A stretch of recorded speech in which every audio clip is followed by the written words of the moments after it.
Welcome করছি আমার আরেকটি ব্লগে। আজ আমি আর অন্না খুবই এক্সাইটেড, কারণ আমাদের বাড়িতে প্রথমবার আসলো আমাদের ছোট্ট তানুষ। আমি ভাবছি ঘরটাকে একটু পরিষ্কার করে ডেকোরেশন করলে হয়তো ওয়েলকাম করাটা আরও সুন্দর হবে, তাই দুজনে লেগে পড়েছি ঘর পরিষ্কার করার জন্য। আচ্ছা তোমরা একটু ভাবো তো, যদি এই ভিডিওটার মতো 1 মিনিট 30 সেকেন্ডে ঘর পরিষ্কার হয়ে যেত তাহলে কতই না ভালো হতো। এখানে আমি আমার কাজগুলো করছি আর অন্যার কাজগুলো করছে। ও আরেকটা কথা বলার ছিল, আমার অনেক দিনের ইচ্ছা এরকম একটা ভিডিও বানাবো, স্ট্যান্ডের সাহায্যে ফোনটাকে রেখে ঘর গোছাবো আর ভিডিওটা ফাস্ট করে এডিট করব। যাই হোক, শখটা আমার পূরণ হলো। আমি কোনো টপিক পাচ্ছিলাম না এরকম একটা ভিডিও বানানোর, তো আজকে একটা টপিক পেয়ে গেছি, তাই জন্য ভিডিওটা করেই নিলাম। আমি আর অর্ণা এখানে শুধু মুখ বুজে কাজ করছি না, আমাদের কাজ করতে করতে ঝগড়াও লেগে গিয়েছিল সোফা নিয়ে, কারণ সোফাটাকে কোথায় রাখবো বুঝতেই পারছিলাম না। কারণ সোফাটাকে যেখানেই রাখছি সেখানেই মানাচ্ছিল না। পরে ডিসাইড করলাম দরজার পাশে সোফাটাকে রাখবো। পরে অন্যা ঘরটাকে ঝাড়ু দিয়ে পরিষ্কার করে নিল। কথা বলতে বলতে আমাদের ঘর গোছানো শেষ, এবার ডেকোরেশন করতে হবে। অনেক প্ল্যান করে মাথায় আসলো ডেকোরেশনে কি করা যায়। তো অন্যা আর আমি ডিসাইড করলাম ওয়েলকাম তানুষ লিখে দেয়ালে টানানো। ভালোই লাগছিল দূর থেকে দেখতে, ভিডিও করতে এবং কাগজ কাটতে। অর্ণাও আমাকে অনেক হেল্প করেছে।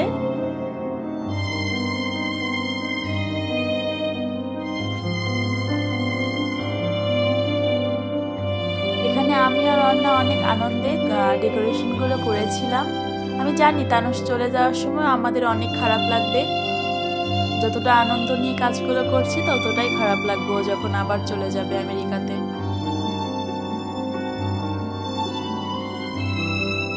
অন্না আমাকে দেখিয়ে দিচ্ছিল দূর থেকে দেখতে কেমন লাগছে, সেজন্য ও এসে ঠিক করে দিচ্ছিল।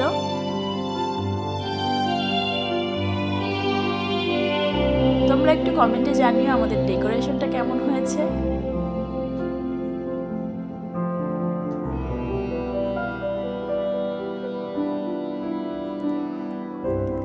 সিম্পলের উপরে রেখেছি, কারণ আমরা তেমন ভালো ডেকোরেশন পারি না।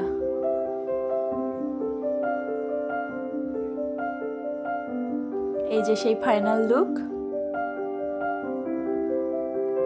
চলো এবার মায়ের সাথে আমরাও এয়ারপোর্ট যাই, কারণ আমি আর অন্না বাড়িতে ছিলাম, মা আর বাবা গিয়েছিল দিদিকে রিসিভ করতে, আর আমার জ্যাঠাতো দিদিরা ঢাকা থেকে রিসিভ করেছিল, দেন সবাই মিলে বাড়িতে আসলো। চলো ভিডিওটা আমরাও দেখতে থাকি।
সব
দেখাবো ভালো করে দেখাবো